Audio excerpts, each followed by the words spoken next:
need to find this ivory ring. It's got to be somewhere here in the past. Young squire, what is your name? Cat.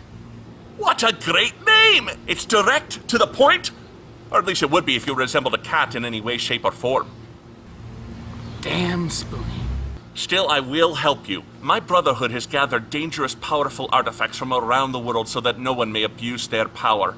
The item you seek may well be in their storehouse.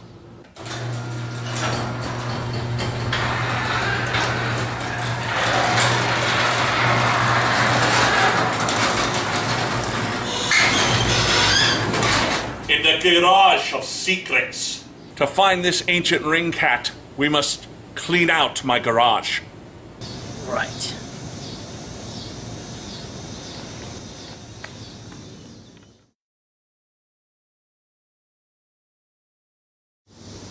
So far, all I found are some old books and a John Denver and the Muppets Christmas album. No, that's not it. Hello, boss. I'm spying on you. Wait! Is this it? That's it! That's it! Just need to get back to the 21st century. Well, how did they do it in somewhere in time? Oh, he sees a coin from his own time, and that breaks hypnosis. But in the book, it's implied that it's a brain tumor. So it's possible severe head trauma could send me back.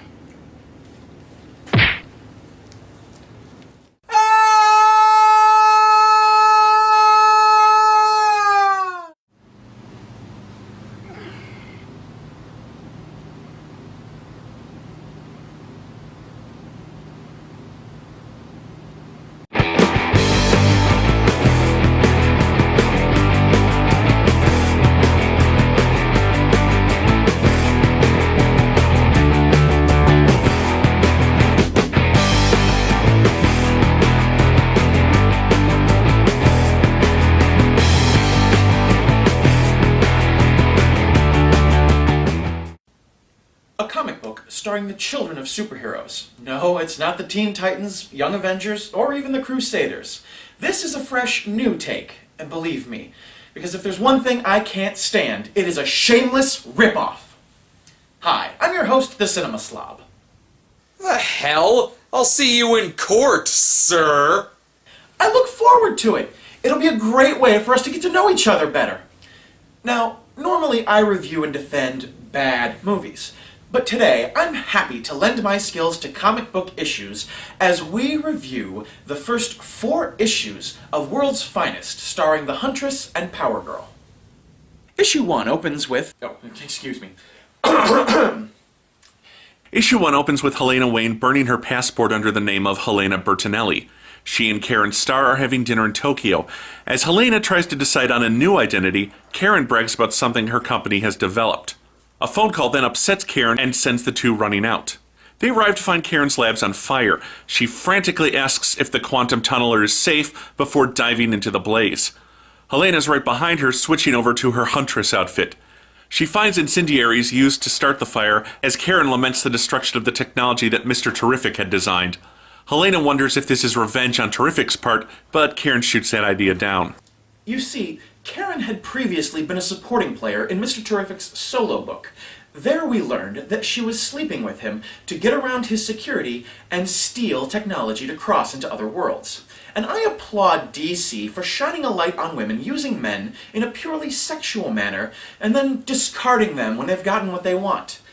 Something I'm all too familiar with. Karen tells how she'd hoped to use the quantum tunneler to return the pair home, but that several stores of radioactive materials are missing. We then jump back 5 years to see Helena and Karen, as Robin and Supergirl, hurled through dimensions. They wind up in the main DC universe, where Superman is still alive. A few months after that, Helena has discreetly secured some money from this world's Batman as the two try to figure out how to get home. If there's a home left after Darkseid's attacks on Earth 2. Back in the present, Karen debuts her new costume identity, Power Girl. A large noise draws the women's attention, and Power Girl flies off to investigate. But a moment later gets knocked back into the labs. It's Haku, the irradiated man. Haku and Power Girl go at it with Huntress on the sidelines.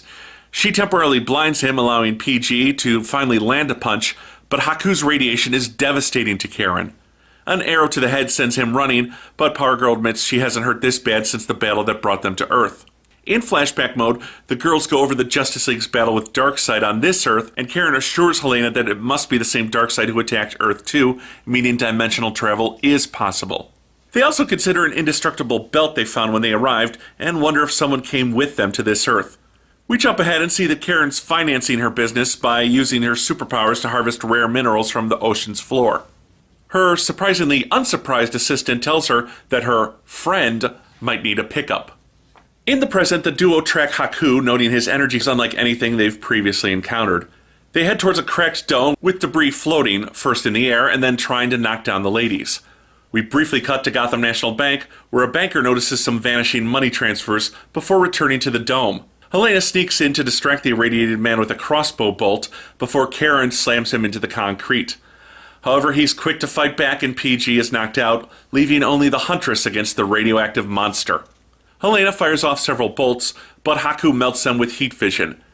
She avoids several bits of thrown salvage before Karen grabs him, pinning him long enough for Helena to rupture a coolant pipe. However, the fluid is contaminated and the radioactive waste boosts his power level, causing him to fly out of the room. Huntress pulls up Power Girl, who seems to think that the monster destroyed her quantum tunneler on purpose. In another flashback, Helena is upset that another Robin is active in this reality while Karen is dismissive. She asks about the belt they found, and Helena admits that it's defied analyzation, which seems to confirm it's from Apocalypse. The two make plans to meet in a month, while Power Girl grows frustrated trying to learn Earth 1's programming languages. Fortune magazine gives her a different idea. We jump ahead to 2 years in the past. We jump ahead to the past. I have no idea how the last Angry Geek managed to read these things and stay sane. Hello, Mr. Brian! Hi, Shoes! What do you want to do today? Let's read one more day! No, let's read Final Crisis! Why don't we read both? Oh. Having founded a company to build a device to take her and Huntress home, she finds out that local genius Michael Holt has made a not-for-sale breakthrough. She slips into a revealing, if somewhat familiar dress, and decides to make his acquaintance, something covered in the now-cancelled Mr. Terrific solo series. In the present, the ladies are in pursuit of Haku, but PG sees something, dropping Huntress off in mid-quip. She catches a crashing jet, pulling off the cockpit hatch and letting the pilot eject. It turns out the jet was heading to Tokyo before being shot down by Haku, who is now doing his best Godzilla impression. Huntress saves a mother and son from falling debris as Karen heads in. She blasts him with her heat vision and ducks his blind swings before grabbing a broadcast tower and knocking him out of the city and into the bay. However, both heroes are out of ideas on how to handle the monster. As they head after Haku, Huntress wonders why his radiation affected her invulnerable friend. Power Girl posits that he must be from Apocalypse, and they come upon him wrecking oil tankers in the bay. Karen drops Helena on a fleeing ship, which she then commandeers to rescue drowning sailors. She ignores a Geiger counter showing she's radioactive, brushing it off as a consequence of the power plant fight. Power Girl tries to lift the leaking tanker, but it cracks in half, spilling its cargo across the heroine and Tokyo Bay. Power Girl decides to take care of this with a controlled burn. In the past, Helena tries to rein in Karen's wandering eyes while in Italy. A man tries to proposition them with a low-budget Roman Coke party, but Karen blows the drugs away and then breaks the man's hand with her invulnerable face. She smashes up the gigolo's car as we see Helena's kick the butts of the remaining Italians. Helena realizes she needs to get active in this world and fails to befriend a cat. But after the tabby rips up her scrapbook, inspiration strikes. As the Japanese Navy positions itself to attack, Haku mentions closing other gateways. He then swats aside a missile. You have to admire the Japanese. Only they could build a missile that doesn't explode when it hits something. Oh, and their comic books are light years ahead of ours. Way more panty shots than in American comics. Power Girl intercepts the missile, which only destroys part of her suit, but it knows where to stop. Haku is now heading for a U.S. cruiser loaded with nuclear missiles. Huntress fires the world's longest cable and shimmies across the bay to the U.S. cruiser. A sailor warns her that if the nukes detonate in Tokyo, most of the world powers will suspect North Korea, and this could start World War III. That's what's so clever about this series. Most would assume that every channel on the planet would be broadcasting news of the giant radioactive monster attacking Tokyo. But this title says no. No one is aware of this attack, and then goes on to make a telling statement about the geopolitical theater of the Eastern Hemisphere. Mwah. A sharp whistle draws Power Girl over to Huntress. Helena says that they should let Haku have all the nukes he wants. PG dives through the ship's hull, grabs a nuke, and tosses it into the monster's mouth. The power overwhelms Haku, who absorbs all the radiation, but then simply dissipates. The ladies leave the scene wondering about all their unanswered questions, including who will get top billing. Wow. So many action stories today load you down with things like character development, intriguing mysteries, and engaging personalities. World's Finest gives us none of that, thus making a book safe from disappointment. For if we don't expect anything from our comic books, then we can't be let down by them. Let's take a closer look at these issues. Let's start with the art. The flashbacks are handled by Kevin McGuire, who made his name drawing the Justice League International in the 1980s. Kevin is one of the best expression artists out there, able to convey a world of emotion through the faces he draws. My only issue here is that he recently announced he was switching to digital art instead of the traditional pencil to paper. It seems like on this book he's lost some of the subtlety of his artwork. I don't know if that's him still getting used to drawing with a tablet, or if the technology just isn't quite where it needs to be, but at times his art just isn't up to par with what I expect from him. It's not terrible by any means, it just looks a little rushed and unpolished at times. George Perez, who handles the present-day art, is a living legend and the best thing about this book. He adds an insane amount of detail to any work he does. The action scenes are all suitably grand and heroic, the girls look great, and he adds a touch of respect to the past as he draws the unfairly maligned boob window into Karen's costume as part of the battle damage. Paul Levitz, the former editor-in-chief of DC Comics, is the writer on this book, and frankly, the writing is terrible.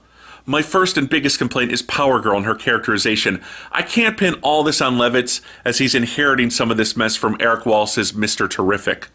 In the old DC universe, Karen Starr was portrayed as a no-nonsense businesswoman who was hiring some of the smartest people in the world to make leaps and bounds in science, not for personal gain, but so she could make the world a genuinely better place. She never had much of a dating life in any book, but was as honest and brave as you'd want a heroine to be. The Power Girl in the DCNU is, frankly, a bit of a spoiled brat. Instead of seeking help from the scientists and heroes of this world, honestly, she's stealing their technology for the express purpose of getting her and her friend home. She's still a shrewd businesswoman. She knows enough that she can't create the tech she needs, so she hires those who can. But when she can't buy Mr. Terrific's quantum tunneler, she sleeps with him until she knows enough about his security to bypass it and steal what she wants. As I said, Paul Levitz inherited this mess, but he does little to improve Karen in this book. In the flashbacks, she's constantly gloating about her sexual conquests, and never once shows any interest in using her superpowers to save the day or fight crime. They're simply a means of making money to keep her company going. As for the issue of the new costume, I liked it for the most part, but like many of the decisions for the DCNU, I have to question why they'd get rid of an outfit that had, in recent years, become so iconic. As for the Huntress, well, she at least comes off as proactive, and I think that's due to Levitz's fondness for the character. He created Helena Wayne in the 1970s. She's fighting crime and trying to make the best of a bad situation. She isn't burying her head in the sand like her best friend.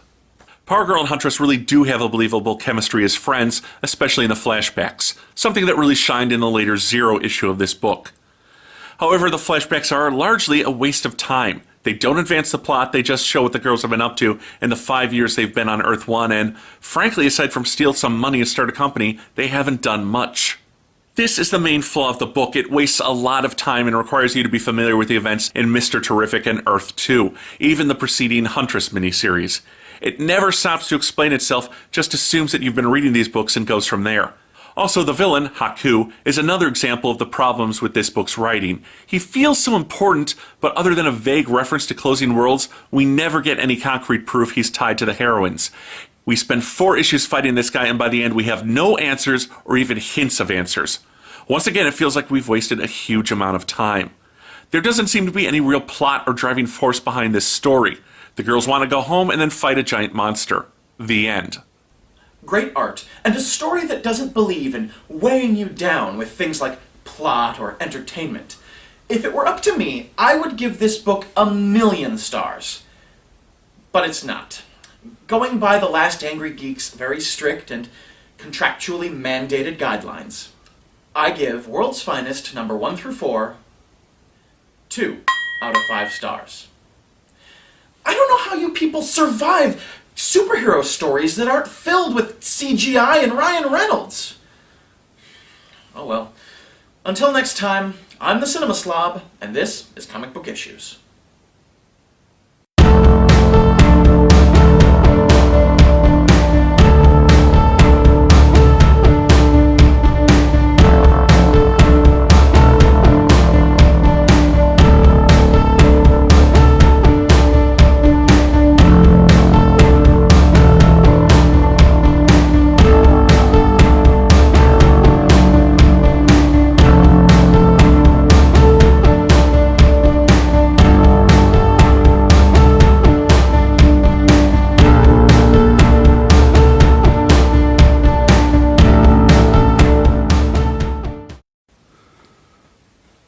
How the heck does this thing work? Earth. Wind. Fire. Heart. This is the stupidest MacGuffin.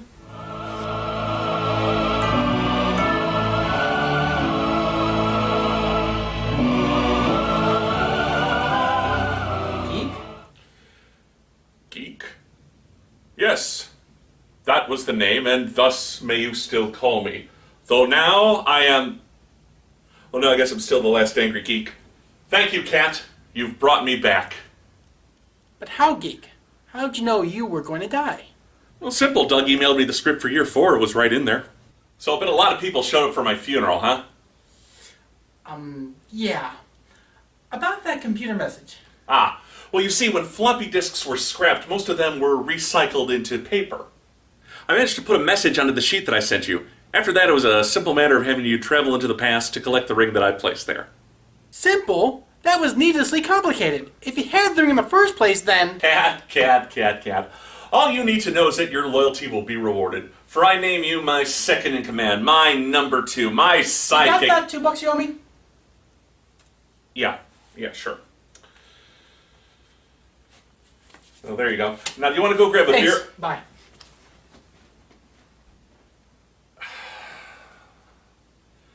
I know I should have given this quest to cloak number 3.